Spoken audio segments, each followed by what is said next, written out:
Adelaide. I was born here, I'll probably die here, and I'll live my entire life here under the conviction that nothing will ever truly happen in Adelaide. For a minute there, that conviction was sorely challenged. After being COVID-free for months, authorities announced they believed we were dealing with an especially contagious form of the virus. This strain supposedly spread from someone in hotel quarantine through a security guard who worked at the hotel part-time. This guard's other part-time job was at the Woodville Pizza Bar. There, a customer of the pizza place caught the disease from simply picking up a pizza. Since this customer caught the virus from such a limited exposure, state health authorities believed they were dealing with a particularly virulent strain of COVID-19. A harsh 6-day lockdown was installed, with intense contact tracing being put in place for everyone who had been in contact with the pizza place for the infectious time period. A day and a half later, it's revealed that this customer's story was untrue, and he actually worked at the pizza place. This means he caught the disease after several hours of close contact, something pretty normal. The lockdown was immediately relaxed and set to end entirely the next night. The news was quick to blame the worker. It's been revealed a COVID patient at the centre of the outbreak lied to authorities about how he got it. It sent contact tracers on a wild goose chase and crippled our state. This is an extraordinary development. This man's lies essentially sent the state into lockdown. It was all based on a lie. That's the stunning news delivered by our state's leaders today as they revealed South Australia's lockdown need never have happened.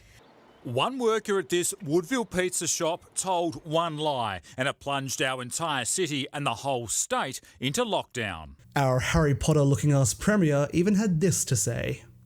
To say that I am fuming about the actions of this individual is an absolute understatement. The selfish actions of this individual have put our whole state in a very difficult situation. His actions have affected businesses, individuals, family groups, and is completely and utterly unacceptable. Here we see him fuming at these individual actions. This one man, acting alone, with malice aforethought, decided to throw the entire state into disarray. Of course, it's nowhere near that simple. First of all, there's the obvious. Why would we have someone whose job is to ensure that a virus doesn't spread working part-time? Hire them full-time, with a living wage, and hazard pay, mind you, and this spread to a second job doesn't happen in the first place. People who are taking risks to keep the public safe should not have to scrounge together another job to make ends meet. But secondly, why would the guy working at the pizza place lie? What did he have to gain? What does anyone here have to gain? For my mind, and to a lot of people's mind, the obvious answer is that the pizza place told him to lie. See, restaurants, and especially fast food ones, are some of the dodgiest employers going around. There was a really distressing article in The Monthly a couple of years ago, where Anne Arnold lines out all the ways in which the food service industry screws over its workers. She noted that a former president of the New South Wales Restaurant and Catering Industry Association believes that 80% of restaurants and cafes are paying their workers off the books at least partly, and that they are underpaying their workers at that. It's important to note who these victims typically are, and that is international students and immigrant workers. Arnold noted a survey done by a Sydney Business School professor showed that 60% of his tertiary students were being paid below minimum wage. This is compared to 15% of local students, a number that is still 15% too high. Of the international students, however, 35% of them were paid $12 an hour or less. For waiters and kitchen hands, not one of them was paid weekend award rates.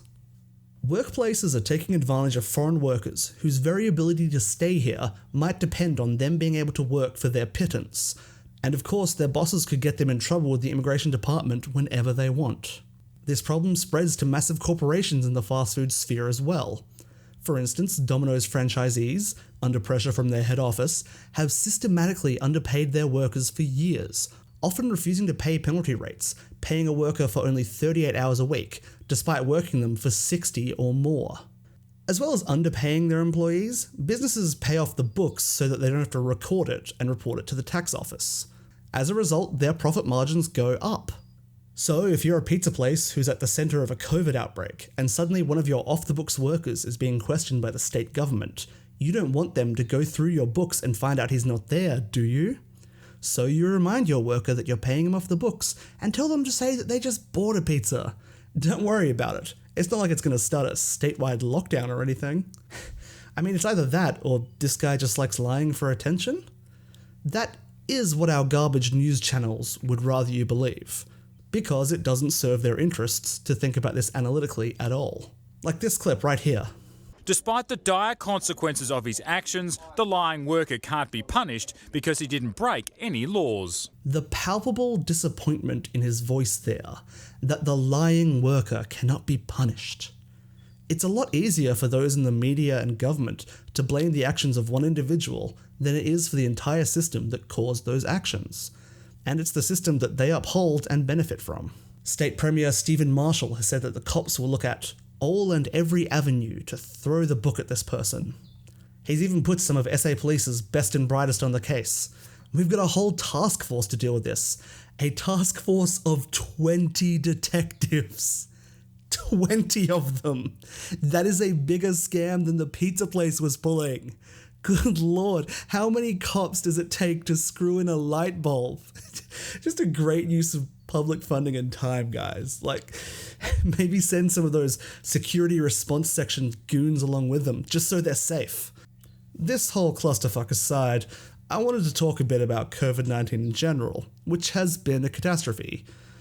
And the clearest outcome from this pandemic, I think, is that it's been a failure of capitalism. A common thread when speaking about the outbreak is to talk about how out of nowhere it seemed. And to most people, certainly to me, that was true. Who amongst us was expecting a novel coronavirus to come out of China? Scientists, mostly. Specifically a team of 4 researchers in Hong Kong led by Vincent Cheng. In 2007, they wrote a paper which concluded, the presence of a large reservoir of SARS-CoV-like viruses in horseshoe bats, together with the culture of eating exotic mammals in southern China, is a time bomb. Hindsight really is 2020. And these researchers weren't the only ones to talk about it. But public health initiatives like that are not a priority for capitalist governments. Obviously, places like the United States don't even want to pay for healthcare for existing diseases, let alone theoretical threats. But all around the world, from the UK to Australia, social healthcare programs are being slashed. In Australia, so far, we've been lucky with COVID. Being an island nation with strict custom laws definitely helped limiting initial outbreaks. Then swift actions by states to shut down, even when not handled perfectly, helped again. All the while, many mainstream conservative voices wanted the country to reopen as soon as possible, just like in countries with uncontrolled spreads. I think there's an interesting parallel in the way that some Western governments are treating COVID, and how it's reflected by the way we've been handling climate change. For instance, blaming China. Saying that it doesn't exist. Saying it does exist, but it's not that bad. Not to mention nickel and diming every single thing that could possibly help. Capitalism is not set up to handle massive crises like these. It's set up to ensure that the capitalist class makes as much money as possible while retaining as much control as possible. And they don't care if they have to do that in a ruined world, so long as they are still in charge. So long as there are still enough people to keep the wheels of capital turning, they do not care if workers live or die. That's the cruel maths that run the world. Which is why we should never, ever stop fighting for the alternative. Thanks for watching. Like, subscribe, YouTube stuff. I also want to say a big thanks to all the people who pledged to my now defunct Patreon. I've closed it down because I've gotten a full-time job and I'm still finishing my thesis. One day I'm going to finish that. And I won't be able to put as much work in this channel as I used to. And frankly, it was stressing me out. So I've closed it down, but I just wanted to say thank you and just give my eternal gratitude to Inga Leonora, Dylan Yee, Garrett Figuerea. Fuck, I should have looked up how do you say your name, buddy. I actually know him in real life. Garrett Figuerea. Kitty Germain, Successful Sisyphus, Max Star, Lachlan Good, Dr. Bile Duct, Vanessa Lindsay, Alki, sub to Alki, Genicist77, and Jovian Archiver. Yeah, you're all great. God bless you.